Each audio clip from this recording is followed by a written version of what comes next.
Now, what if I wanted to add another element or elements to the existing list?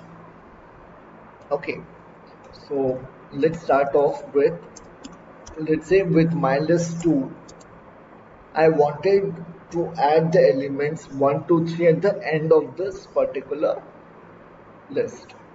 Okay, so instead of this ending in 6, 7, 8, it would end that after 8 we'll have the elements 1, 2 and 3, and that is how the list should conclude.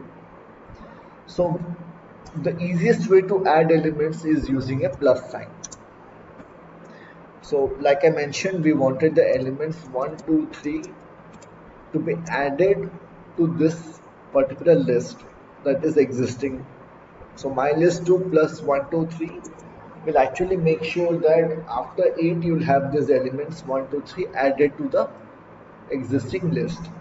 Now since we have not overwritten this particular input to my list, now if we check my list again, my list 2 has not changed. Okay, it is still 1 triple 2 5 6 7 8 because we haven't overwritten the this particular variable with this particular output. Now the other way we can do is using appending methods. So let's try that. So if I say my list 2 and I say dot append,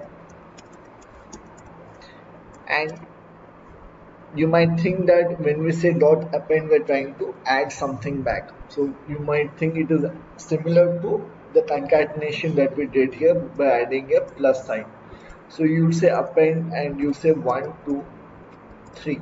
Suppose you say append a list 1 2 3 and you run this, and now you check my list 2, but when we do that we are not getting the desired output.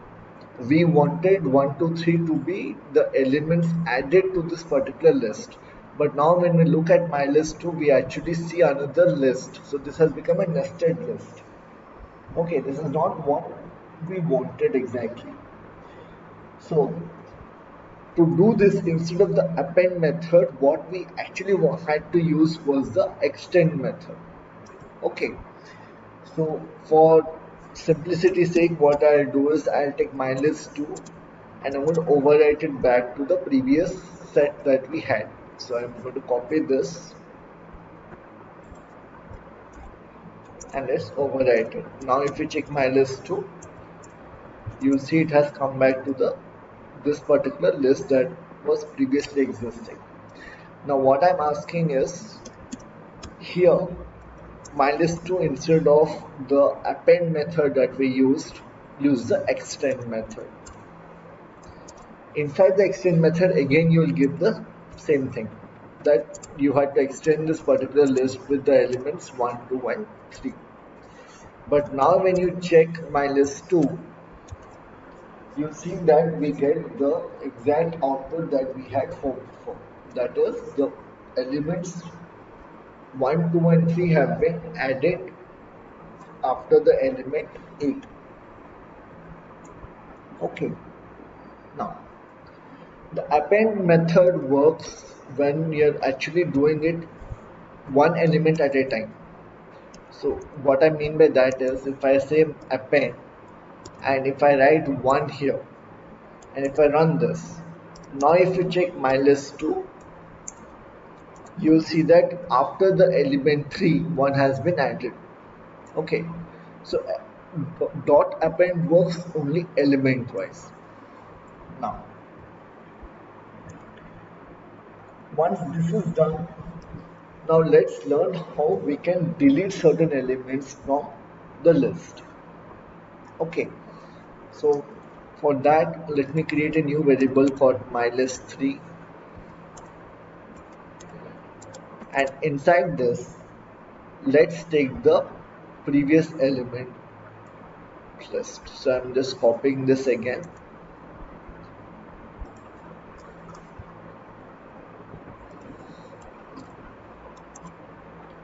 So by doing this we have a -3 that is ready.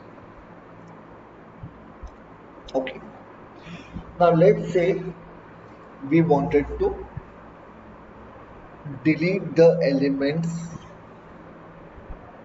let's say this triple two. Okay, so let's try doing that. So all I have to do is minus 3. First, we have to select that particular triple two. So it is nothing but 1 is to 4. When we say 1 is to 4, we are actually selecting these three elements. And now that we want to remove this 222 from this particular list that we have, all we have to mention is the command delete or del in short. Okay, so del of my list 3, 1 is to 4. Once this is run, and now if we check my list 3, those three elements have been deleted. The other way of removing certain element, so let's say I just wanted to remove the element 5. Okay, so the other easy way is you simply call on the variable which of the list, so my list 3 dot remove, and if I mention the element here, so if I say remove 3, so sorry, remove 5, and now if we check my list 3, we can see the element 5 has been removed. So if you know the list and you know which particular element you have to remove, you can actually use dot remove method and type in that particular element, and Python will remove that particular element for you. Now let's say you wanted to remove just the last element. So we have 1678, and let's say we want to remove this element 8. Okay, one method is we have seen previously, dot remove of 8 will do the job. The other command that we have, or the other option that we have at our disposal, is we can use the pop method. So if you write dot pop and we run this, now what Python does is it will tell you what element it has removed. So 8 was in the end, so it is saying it has removed 8 from this list. And now if you run mylist3 and check what are the elements that are left, you'll see it only has 167. It doesn't have 8 anymore. That is, it has popped out the element 8. Okay. Now, what if I wanted to remove all the elements from the list? Okay. The the simplest way of doing that is, there are two ways of doing it. One is you can use the command clear, and when you run this, and then if you check my list 3, you will see that it is a blank list. Now let's actually get the elements back. So I'm going to copy this 167 and I'm going to rerun this particular line so that we have the elements again. The other way of actually getting the elements or removing all of the elements is you can simply assign it to a blank list. So if I say my list of blank, okay, just empty braces, that is a blank list. So if I run this, and now if I check my list 3, I'll again get the blank list.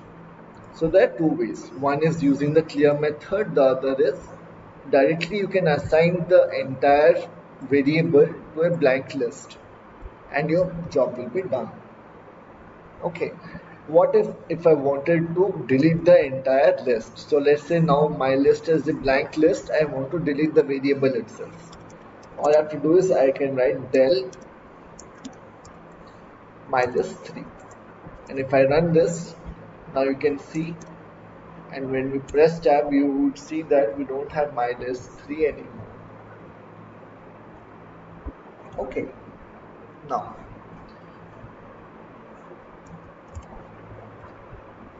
let's talk about the reverse thing. That is, suppose we just wanted to insert something.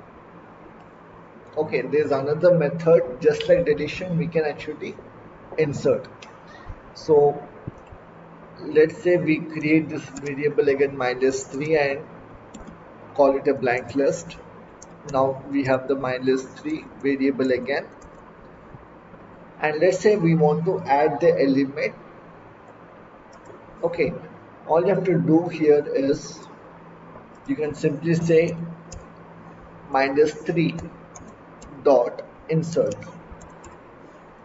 and inside the insert, if you press shift tab, it is going to tell you the index. First you have to mention which index it has to go in and what object you have to pass.